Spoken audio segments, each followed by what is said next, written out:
Hi friends, welcome back our channel. நம்ம வந்து பார்த்திங்கன்னா லாஸ்ட் டைம் வந்து கர்ணபுராவுக்கு ரிங்கு வந்து பார்த்திங்கன்னா ஆர்டர் பண்ணியிருந்தோம். ஸோ அந்த ரிங்கு வந்து பார்த்திங்கன்னா வந்துருச்சு. ஸோ அதோடைய கொரியர் தான் வந்து பார்த்திங்கன்னா பிரிச்சுட்ருக்கேன். கொரியரில் தான் வந்து பார்த்திங்கன்னா ரிங்கு வந்து எனக்கு வந்து கொடுத்தாங்க. பரவாயில்ல, நான் எதிர்பார்த்ததை விட ரொம்பவே வந்துட்டு நல்லா குவாலிட்டியாக ப்ரீமியமாக இருக்குது. பட் இருந்தாலும் எனக்கு ஒரு சின்ன டவுட்டு. ஸோ வெயிலுக்கு வந்து பார்த்திங்கன்னா கலர் வந்து ஷேட் ஆகுமா அப்படின்னு சொல்லிட்டு ஒரு டவுட்டு. ஸோ உங்களுக்கு இத பத்தி எதுனா வந்து தெரியும் அப்படின்னா, மறக்காம கீழ உள்ள கமெண்ட் பாக்ஸ்ல கமெண்ட் பண்ணுங்க. ரிங்கு வந்து பார்த்தீங்கன்னா, கலர் வந்து பர்பிள் கலர் தான் அங்க போட்டிருக்கேன். நல்லா சூப்பரா இருக்கு பார்க்கறதுக்கு. ஸோ இதில ஒரு ரிங்கு வந்து பார்த்தீங்கன்னா, நம்மளுடைய கர்ணப்புறா சிக்குக்கு வந்துட்டு போட்டு பார்க்கலாம். ஸோ அதில ஒருத்தன் வந்து பார்த்தீங்கன்னா, கொஞ்சம் நல்லா குரோத்தா இருக்கான்.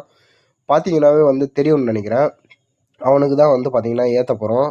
ஸோ இதுக்கப்புறம் வரக்கூடிய எல்லா சிக்ஸுக்குமே வந்துட்டு ரெகுலரா வந்துட்டு ரிங்கு வந்துட்டு ஏத்தப் போறோம். கொஞ்சம் நீங்களுமே வந்துட்டு தொடர்ந்து வந்துட்டு சப்போர்ட் பண்ணுங்கள். ஸோ ஒவ்வொரு வீடியோவும் கஷ்டப்பட்டு எடுத்து தான் வந்து போட்டுட்ருக்கேன். ஸோ கொஞ்சம் ரெகுலராக வந்து சப்போர்ட் பண்ணுங்கள். இது வந்து பார்த்திங்கன்னா லாஸ்ட் டைம் எடுத்த சிக்கு. ஸோ அவனுக்கு வந்து ரிங் இல்லாமல் இருந்துச்சு. அவனுக்குமே வந்து பார்த்திங்கன்னா போட்டாச்சு. இன்னும் இந்த சிக்கு க்ரோத் ஆச்சு அப்படின்னா ரிங்கு வந்து போட முடியாது. வீடியோ பிடிச்சா லைக் பண்ணுங்கள், ஷேர் பண்ணுங்கள், கமெண்ட் பண்ணுங்கள். பை.